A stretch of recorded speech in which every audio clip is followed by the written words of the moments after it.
This time on dangerous flights. Stop. You just don't know what you're in for. The mavericks of the flying world are taking a timeout from delivering planes across the planet. How's it going, buddy? For the first time ever, the crew's all together. I am not doing this again. It's a sickness. Like an addiction. To talk trash. Fight for your marriage? Oh, such a dick. And trouble. You're going down 1,000 feet a minute. Hey, yes, boss. All right. Wow. Wow. So buckle up Woohoo! for a ride like no other. Let's roll. I was speaking thunder for the rain came falling. Here we go. All sounds to rumble. Are you kidding me right now? You're crossing the border.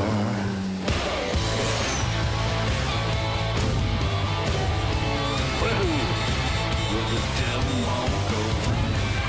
Where the devil won't go. Where the devil won't go. You're crossing the border.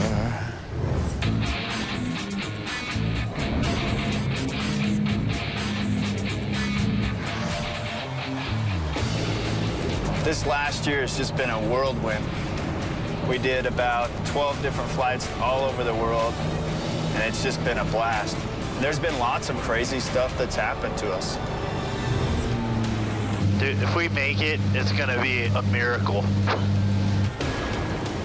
Freaking thunderstorm. Are you kidding me right now? Holy I can't see anything. Nothing. Stop. Well, we're not Kansas anymore, man. There is nothing around here. Can I start breathing now? We're just gearing up to do another set of flights here, so I thought it'd be a really, really good idea to get all of the pilots in, come to Utah, and kind of relax, get to know each other more on a personal level before being stuck in a cockpit for 20 hours crossing over oceans and jungles. I have not been to Ogden before. I bet there was some gunslinging here back in the day.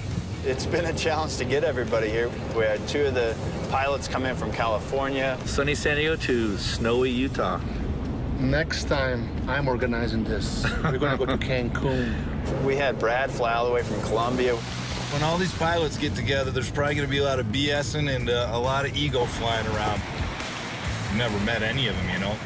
Thanks for the ride. Appreciate it. Thank you. See you later. Except for Corey and Pete. White. Hey, what's going on, man? Way too long, brother. What's the word? I haven't seen you in a year. That is true. It has been a year. Gosh, Carrie came in from the Midwest, so everybody's traveled quite a long distance to get here. What's up? How you doing, man? buddy? Welcome to snowy Utah. Yeah, no kidding. It's cold as hell. Well, this is gonna be awesome, Corey. I really appreciate you doing this. I mean, It's so hard to find a time when we don't have a plane in the air. well, yeah, trying to get 6 or 7 pilots together all in the same in the same spot at one time is damn near impossible.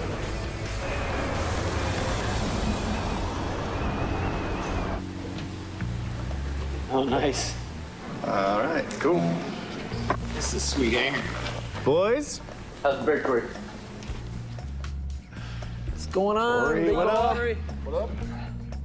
I thought it'd be a great idea for all of us to get together and kind of just talk about last year, some of the different flights that we did, and have some fun. Cool. Cool. Stu, what do you think when you first see a plane? Sometimes I see these things, I was like, this thing's gonna kill me. It's like, what is?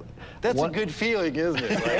Yeah. I hate walking up to a new plane because you just don't know what you're in for, especially these things have been sitting for who knows how long. They always say, oh, yeah, it's in great shape. The Cheyenne. Yeah. Cheyenne. Cheyenne was, we knew what we were in for. We were like, this thing is horrible before we flew it. It was bad. Well, let's check it out. 18 legs, 18 problems. All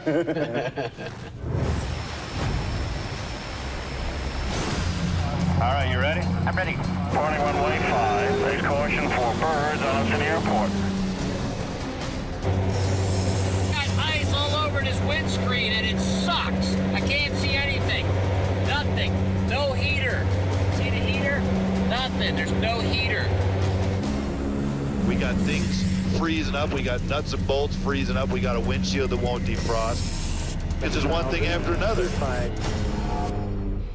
That's hilarious. I forgot that that button was missing. It was like, let me turn the heat on. Oh. It doesn't exist on this side. It was so cold in there. But it sounds stupid to someone sitting at home going, the heater doesn't work. But they don't realize when you're at 20,000 feet that it's like, you know, what? Minus 32. Minus 20, minus 30 degrees out. And after an hour, 2, 3 hours of that, it gets cold. Oh, there's nothing worse than a plane the heater doesn't work. I mean, did you see the screws on the inside had ice on them? Like, how's that happen? At least you weren't in Russia. That is true. That is true. That is true. That is true. That was the coldest I've ever been in my life. Yeah.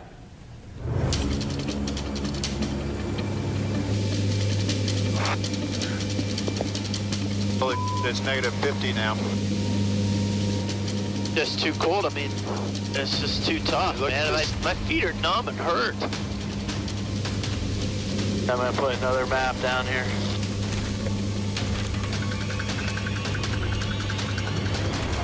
Maps actually work pretty good. Can we have me another one? Here, one of our favorite places, a nice warm Australia. Holy.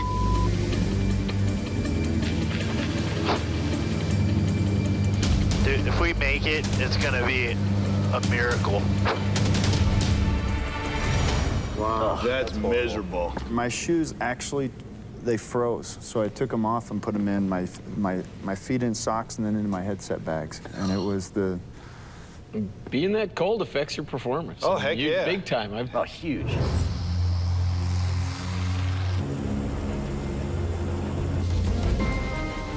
See the airport? No.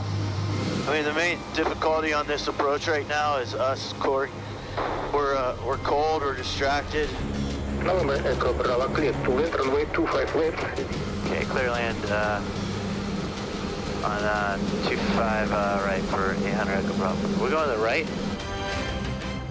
Clear to land runway 25 left. Frozen a plane, you just feel like you've lost 20% of your intelligence right there. Yeah. And I don't have that much and to yeah, begin you don't have with. much to spare. On these type of flights, I think it is very, very important that the pilots work together good to make a safe flight and to get the airplane there safely. So they don't kill each other. And so they don't kill each other. I mean, I couldn't imagine getting in a fight with some guy at the beginning of a trip and have it brew and fester for the whole trip. That would be awful. But I guess it's not always harmonious all the time.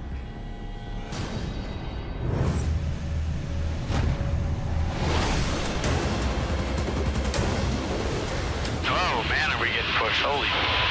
Almost powered almost all the way down. 54 knot tailwind. Oh, look at that. Feel that? Are you kidding me right now? Holy. In a minute, went from nothing to, oh my God, hundreds of lightning strikes. I've never seen that before. About 100 strikes.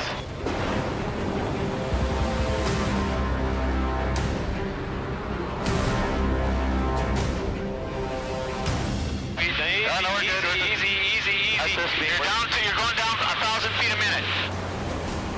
Level the wings. Level up. Hey, just pull us up. All right. We're 1,000 feet over the water. You're going down 1,000 feet a minute. We're good. Sorry, man. We're not recovering. It's all right. The airplane has it, all right? Don't let the airplane do the work for you. The airplane did not have it. We were going down 1,000 feet a minute. I got it down. I'm just trying to get the thing over, all right? So don't have to turn that fast. Settle down. Hey, chop your power. Dude, that's just... Please.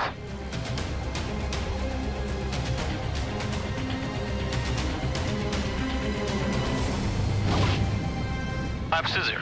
1 yes, you may vacate.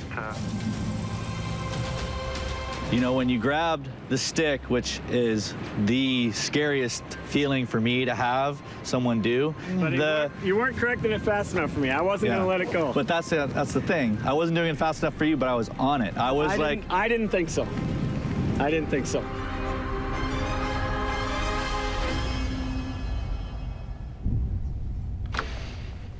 Wow. Wow. And Yeah. you look like that scene right now. Awkward. Awkward, yeah, well. Yeah. Who was the pilot in command? I was.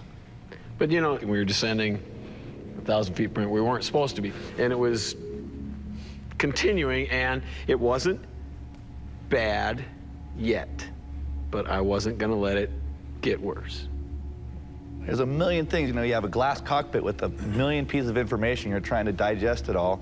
And then when he grabbed the controls, then it was like, now I don't know what's going on. I'm lost total control of the airplane. You know, it's kind of like one of those things you hope you live through it. And then after that, you hope it never happens again. See, that's a dangerous situation, too, when you guys get upset with each other, because usually right after that happens, after you guys start arguing, silence. Yeah. And now it's like, okay, is he doing the checklist? What's he thinking? What's he doing? Is he watching my back, or is he staring out the window? Team, and that can be tough. It's tough. Matter of fact, next time I know how I'm going to handle it. I sit there. When I see him go for it, I'm going like this. I don't want to fly it all the way in. I love you, man. Holy crap. That's not good. That light means we have 10 minutes left of fuel. Holy. It's never a good thing. We are fuel critical. It is imperative we get a straighter line than this.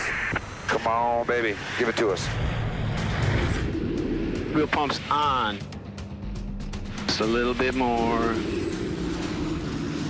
So I think we're high enough to glide in there now. If we lose an engine. Fuel management is one of the things that I think nobody really can understand what we go through. Because we can look, we can plan, and when we get in the air, things change. The airplane doesn't perform like it should, or the forecast changes. I know that you've had a couple instances where fuel management was critical. Yeah, that flight from Georgetown to Macapa, we ran into a pretty big wall of headwind there. That slowed us to just nothing. And it was the whole flight. Yeah. We hit it right off the bat. We had a lot of stress because we knew way in advance, based on our fuel burn, that we were going to be limited near the end. Let's watch. There we go. These headwinds get any worse, we're screwed. That is slow. We got to be pushing a 35-mile headwind. That's not good. Keep an eye on that fuel pressure. At least one of the engines should still be running by the time we get there, but they're running pretty low, so I really hope we make it. Oh, there we go. Oop, there's... Boost pump on. Boost pump's on. We have fuel pressure. Macapa Control, November 27608. Like priority landing, fuel critical. 23 miles from Macapa. Right aux tank's dead. Now we're on the right main tank, and that one doesn't have much gas in it either, so... Come on, come on, come on. It was either the jungle or the ocean. And there's nowhere else to go. I mean, you can try to head east, go to the coast, but the airports there are all so far away, you might as well just keep going to Macapa. Yeah. Don't waste gas. It's funny how sometimes I've been criticized about, wow, you're dangerous flight. It's not dangerous, it's just, come with me. Okay? Even when everything is going perfectly right, and you look at your map, and there's nowhere to go. There's nowhere to go. So if something happens right now, where would you go? And the answer is, you don't have an answer. Flying some of these small airplanes across the ocean or sometimes over the jungle where the normal aircraft doesn't have big enough fuel tanks to make it, we have to put these auxiliary tanks in here.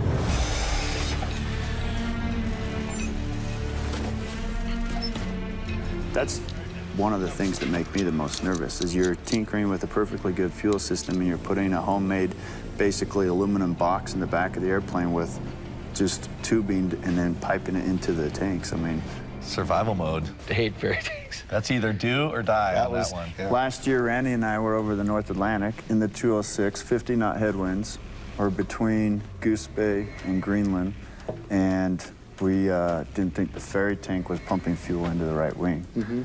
And that was a scary thought because there was no gauge on that deal. What's this? I want you to look in that tank and tell me what you see. Or maybe I should do it, because I know I've been looking back there. I'll have a better gauge of how much fuel's in there. Okay. Got the airplane. This is really difficult with these suits on, man. They're a pain in the ass. Oh, what was that? Okay. I'm taking off the cap. All of a sudden, that thing just flies up. It was like an explosion, man. I took a huge whiff of fumes, man, and I don't feel too good.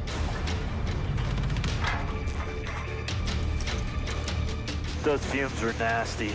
All the electronics we got in here, fuel will burn, the vapors explode, and geez, we gotta be careful, man. We gotta keep this thing well ventilated.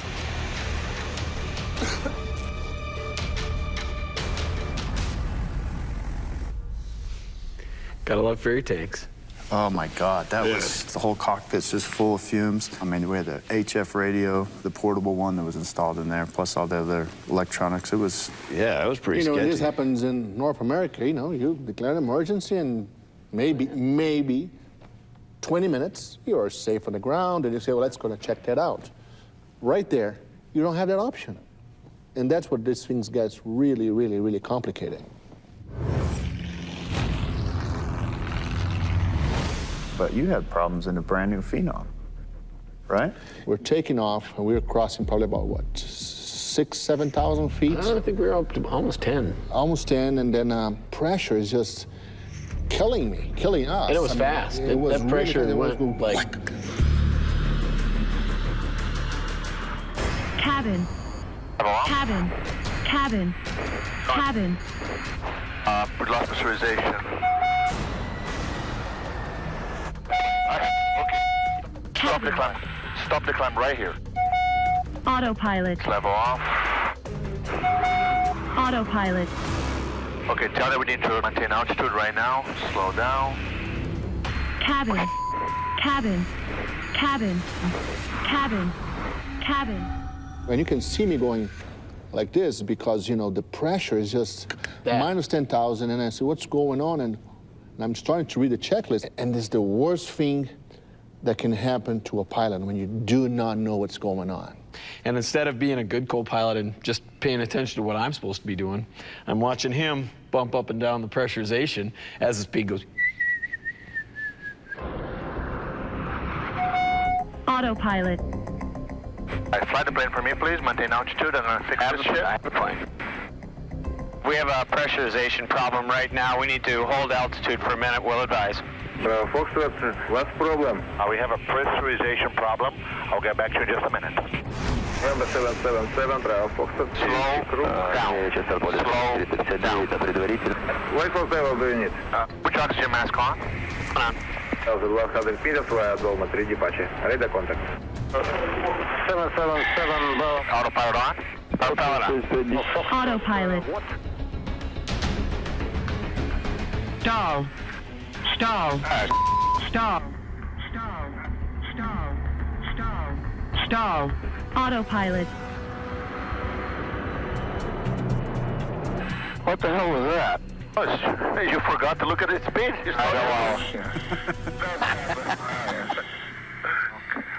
Oops. Well, the thing is so smooth, you know, and it's on autopilot. You didn't feel a damn thing until stall, stall. Oh, God. Yeah, I look at that, I feel like. Don't slow down that much. Yeah. You know what that is, right? Yep, there it is. Check it out, dude. And when you're crossing the North Atlantic, there's airports that we use, like Narsarsuaq in Greenland. Top 10 most dangerous airports in the world. We certainly don't want to end up like this guy. Hey, bro, I hope this never happens to us. Can't let it. Well, you guys have had challenges on the Cirrus flight. Oh, yeah. When you were going in to Narsarsuaq. And they closed the airport? It was, again, one of a situation where it was a nice day. We might as well go full throttle and get there quick. We don't need the extra gas. Why would we need extra gas? It's a beautiful day. Boom, airport's closed. Now what are you gonna do? 158 Papa Golf, go ahead. They get a message for you. They are saying that Foxtrot is below minimum and... Fly back. Dial back right now.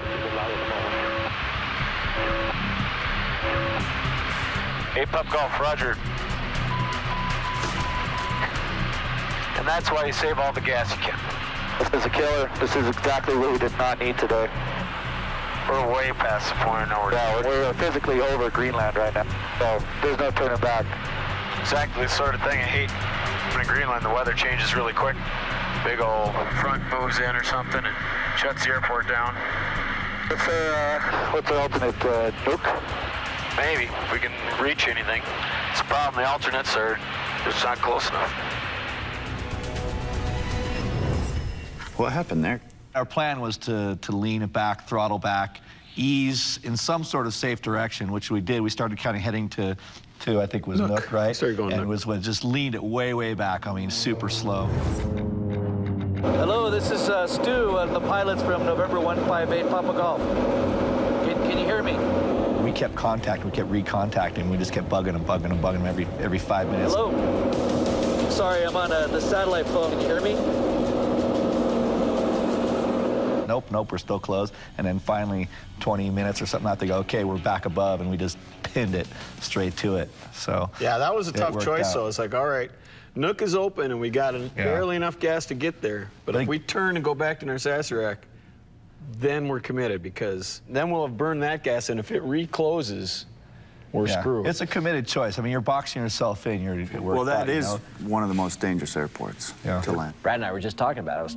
We were talking about how the ice cap and what it does and how it sheds winds, plus the high pressure system that goes down, parks off the southern end of Greenland and all that. And it was just on cue.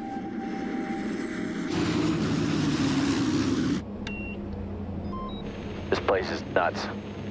Look how many fjords you have, and you miss one, you pick the wrong one, you're dead. Yeah, this is crazy. On this arrival, we've got 20-knot winds. In that fjord, it can get really aggressive with the turbulence and wind shear. Woohoo! Ooh, slowing down.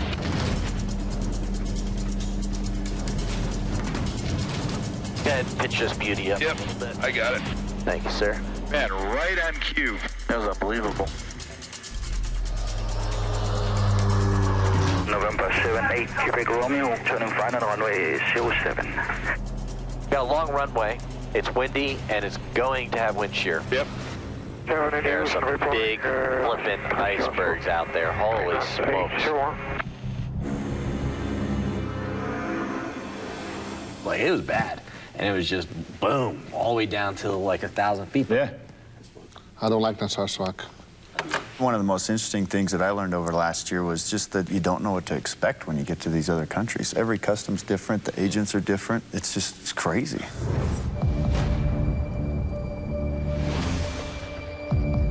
What the hell? We got no power for the plane. Well, if we can't get this started in a couple of minutes, it means we're staying here for a while. What in the hell? You want me to go see if the fuel truck has a jumper? Oh, that morning, the runway was closing for maintenance, and so we had to be in the air before 8, and we go to fire it up, and our battery's completely dead. Here he is. We need to get jumped and get out of here. Can you jump us? This is the best you going, jump us? He has no idea what I'm trying to say. Battery dead. We need to plug in. Ooh. Yeah. You got that? Yeah. We gotta hurry though. They're closing the runway. Time we got. We really do only have a few minutes. He went and took a battery out of another airplane, ran it over, we jumped it, got ours started, and we were off.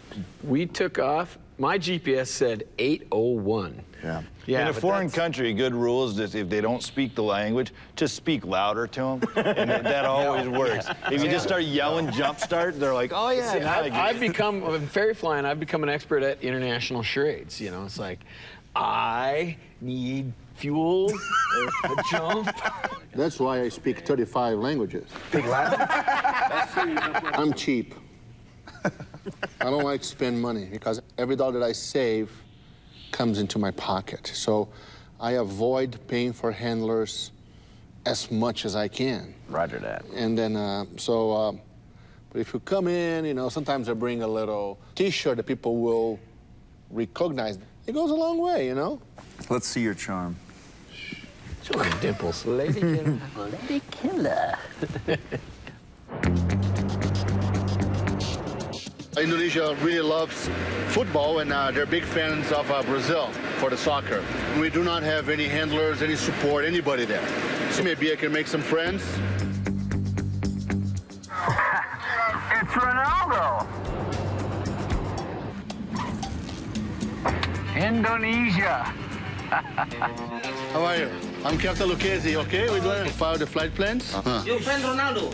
Yeah, my friend Ronaldo. How's my friend? He gave me shirt. You know, I love the shirt. That actually did work with some of the guys, but not with that immigration dude. So on the immigration side, what do we have to do now then to clear? My role, your problem like this, to investigation for you. Investigation? We called the airport authority. Do I need to hire a handler? They said no. Yeah, like this. We're waiting for the big boss, and he's going to be the one that decides what the appropriate punishment is for us. I mean, it could seriously be jail. You know, even today, I don't know what was going on. I think they were just looking for some extra cash. 620. Thank you so much, okay? We'll see you next time. There are two friends that always get me out of trouble. One is Ronaldo, the other one is Ben Franklin. The Benjis.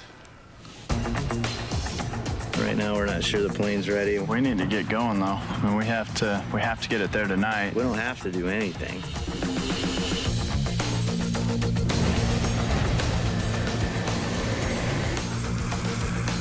If this landing gear is a problem, I'm gonna be pissed. Hey man, just drop it. Dude.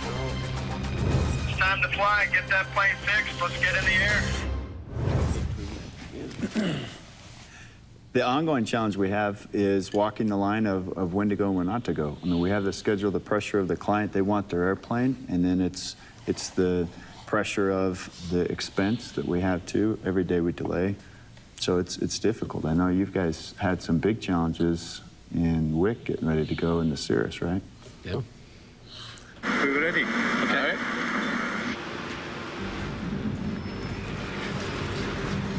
And this afternoon, from about 3 o'clock onwards, it's all lifting till basically a clear sky. Excellent. For the North Atlantic in the winter, it's a beautiful day. Well, if they all went with a forecast like that, they're all going to live.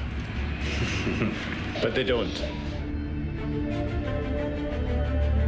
We get moving pretty quickly in an hour. 5 minutes. 5 minutes? Don't take on a ferry flight if you've got a deadline to meet, because that's the real killer. Yeah.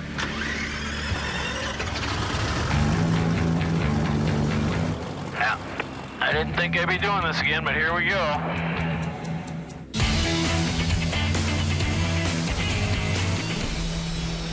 On every one of these flights, the owners are always calling, emailing, wanting to know what's going on, pushing us to get it there as soon as possible. And it's difficult, and I know sometimes that I put that pressure on you guys, but it's a fine line we walk.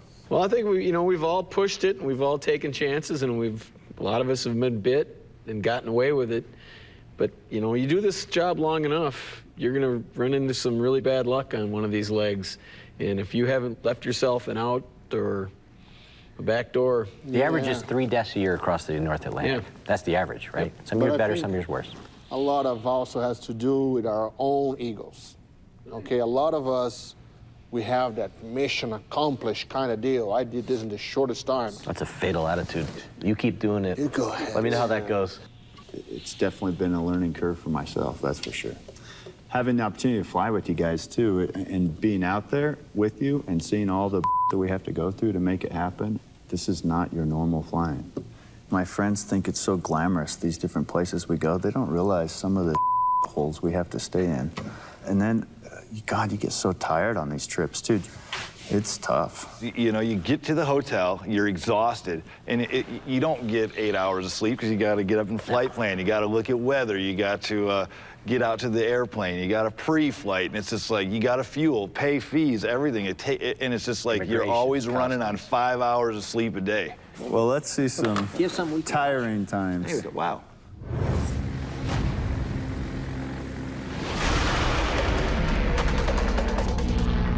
I'm a little tired right now. We've had 3 long days, and we're constantly being challenged in one way or another. We're not eating much. I'm sure we're dehydrated because we're not drinking much. Jumping time zones, being at altitude. If you're tired, you're physically drained, you can make a stupid decision, and you're dead because of it. There's no wires, there's no roads, there's no tracks of any kind. It's just a bunch of jungle down there.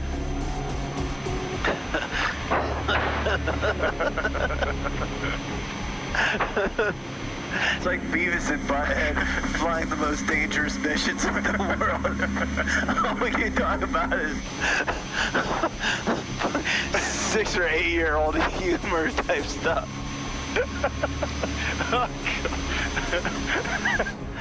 Yeah, tomorrow might be a good day for a rest day, man, because we're totally losing it here. What tank are we on now? Left, I think. Left. It's a question. One of them. So that flight, we had 3 long days of flying up into it, and we're just beat.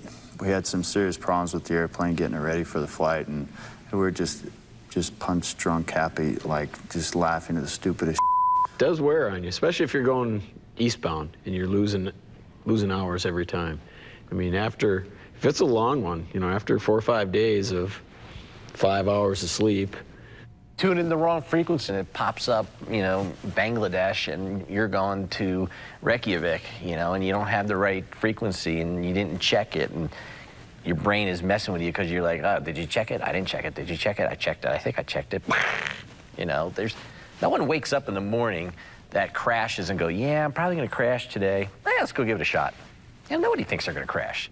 That's why I took more than 10 years off. You know, when I got married and had my second child, it's like, you know, I might want to not ferry fly for a while because of, number one, don't want to die and leave these kids with just pictures in a photo album of Dad who went down in the North Atlantic. And 2, I want to be there for when they're growing up, you know. Last year I missed Christmas, I missed New Year's Eve, I missed my wife's birthday, I missed my anniversary, and it's very, very probable that this year I might not see my second child birth because of what we do. Count our divorce rate in here? 80% divorce rate, lots of drinking, lots of smoking. That terrain there in a single engine airplane, if you have an engine failure, the best thing to do is just pitch over and get it over with. Not me. I fight for everything. Do ya? Oh, here we go. Fight for your marriage? You're such a dick. This last year, it was interesting. I mean, the first time a lot of you guys met where you guys were hopping in the airplane, flying halfway around the world. You have to keep a good relationship with the guy you're sitting like this with for 2 weeks, you know. If you can't keep it light in the cockpit, you're gonna have a really horrible trip. Marcio, I'd like you to meet somebody. Hula girl. I got her when I first started ferry flying and with me ever since. Hula girl's right here. Yeah. She's not alone. My friend Jack. What a sister. Thought I was the only crazy one. No, man, there are weird people everywhere, man. If we got a ditch in the ocean, I would like to ditch in front of a cruise ship because we'd be in the hot tub with a margarita within the hour. Or do I shut off the gas? It is so huge to have an element of entertainment and comedy no matter how stressful the situation is. It relaxes the brain. It helps the brain recover from the stress. This is why I became a pilot, to go flying to places like this. This is so cool. Check this out. Are you kidding me right now? No, I'm good. What the heck? Yeah! It was so disgusting.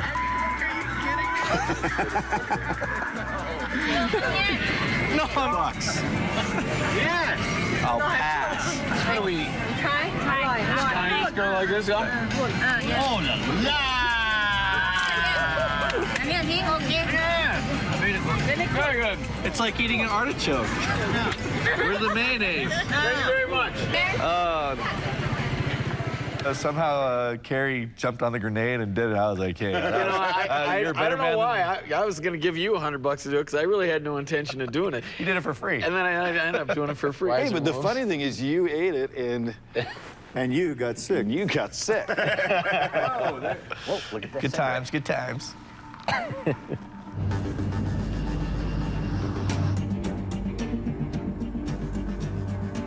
What did you eat last night that's killing you? Oh no, we tried some local Pakistan cuisine. That was really good, but it was definitely off the grid for me. Kind of paid for it all night and was hoping to get it kind of out of my system before we started flying, but Iran's airspace is about 5 miles that way. Those guys aren't too friendly. Oh, tell you what though. The way I feel right now, that was the closest bathroom. I'll take it. You're gonna have buns of steel out here and you got a clench going. Hang in there, my brother. Hang in there. Yeah. 4.5 hours of the most torturous flying I've ever had to do. Yeah, I suppose if it was a real rocket day, it could be a little more uncomfortable. I needed to be in a hospital. I was having the most severe stomach sickness that I've ever had in my whole life. When we landed, he could barely move to get out of the plane. I ran in there. Let me find a bathroom for you so you're at least going in the right direction. A little recon. Found one, got out there. It was absolutely the most single worst day flying of my life. And I'll never, hopefully, ever have one like that. I'm hurt. Pakistan's revenge. You know, we love what we do, but one of the toughest parts is how much we're gone. And you know, I feel like I'm missing watching my kids grow up sometimes, and it's tough. You're away a lot. Daddy. What, sweetie? You don't see your family that much. I hadn't seen my mom for about a year, and Pete and I happened to be delivering a plane to somewhere about 300 miles from where my mom lived, called her up, and we're ferrying this plane from England, and it turns out we're landing in Quincy, Illinois. You know, she was like, I'll do the best I can, and she's just kind of a trooper that way, and sure enough, we were taxiing in, and oh man, she's actually standing out there.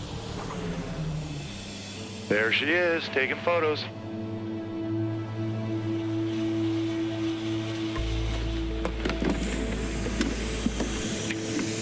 Hey, we made it. We finally made it. Hey. How's it going? Is it a good, great? It felt awesome to see my mom. I mean, I haven't seen her forever. I'll tell you, it's worth the 300-mile drive. Yeah, how for about as infrequently as we get together.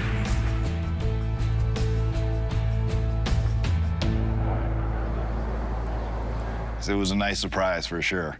It's nice to have those wins on these trips. And sometimes, like this last flight, there was a tremendous, horrible flight coming back home. Singapore to Tokyo to LA, driving to San Diego. Ugh. I said, I am not doing this again. I am done with this. But there's a little bug that comes in, and you start bringing your memories back. It's a sickness. It is. It's off you go, you know, and it's just like an addiction. How do you stop it? It is almost like an addiction. Doesn't take much time to reset, you know? Yeah. Get home, do your laundry, all right? Let's do it, ready to go. Then the phone rings. The phone rings. And you say, no, I'm not doing this again. Well, but it's a Phenom 300 going to Australia, dude. And then you go and you look at the map and said, oh, man, this is going to be cool, you know? Okay, I do it. Oh, okay, I can do it one more time.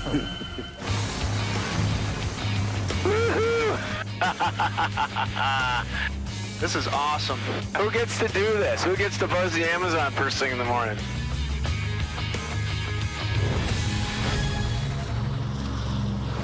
We know this is the most dangerous type of flying, and it's very stressful. The pay's not great, but we do have some amazing experiences, though. There's an iceberg coming up and a hole right through the middle of it. Minimums.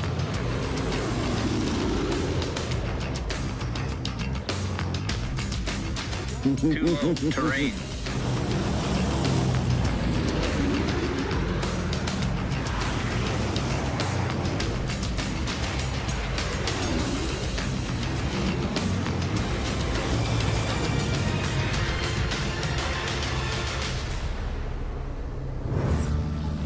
Look at this. Holy cow. That's huge. That's cool. That is very cool. That's badass. The whole thing just looks like it's out of the Lost World or something. Look at that. Wow. Unbelievable. Pretty impressive. You know, this is why I ferry fly. Dude, if we got this day off, let's take my jet up and see what it can do. Awesome. Here we go. Oh! Very nice. Very nice on the vertical up to 7,000. This is very cool. Pretty sweet, huh? Yeah, it is. I love the view, too. Okay, you got the aircraft? I got it. They're roll inverted. I'm gonna float it down to the horizon. That's about good. Now roll back. Dude, how cool is that? Isn't that bitchin'? That's bitchin'.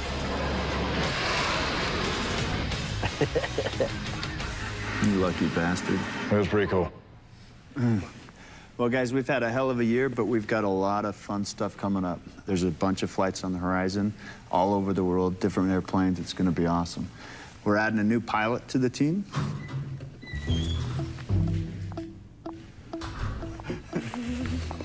Carrie, why don't you introduce your new co-pilot? Gentlemen, it's my daughter Claire, my new co-pilot. Hi, Claire. Hey. AKA Supergirl. Hey, I'm Brad. Nice to meet you. Hey, nice to meet you. Hi, Claire, Peter. Nice to meet you. Hi, great to meet you guys. Very Have cool. a seat. I can't wait. Yeah. Apparently she is as crazy as her old man. She's decided to go flying around the world in little airplanes, so there we go. Yeah, we have a flight already set up for them, so they're going to be flying a single-engine plane.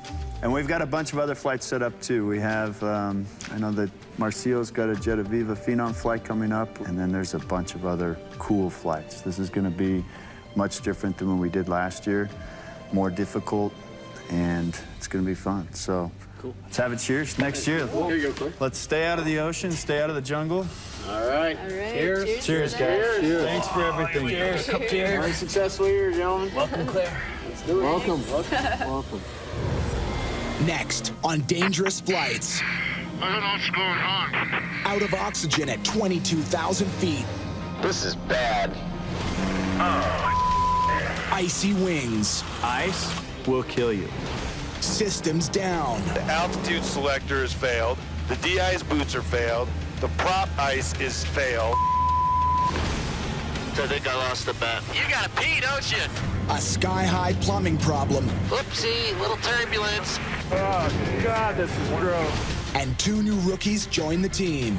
This new co-pilot that I have, Captain speaking from the left-hand side. I'm not even sure if he's out of his diapers yet. Dad.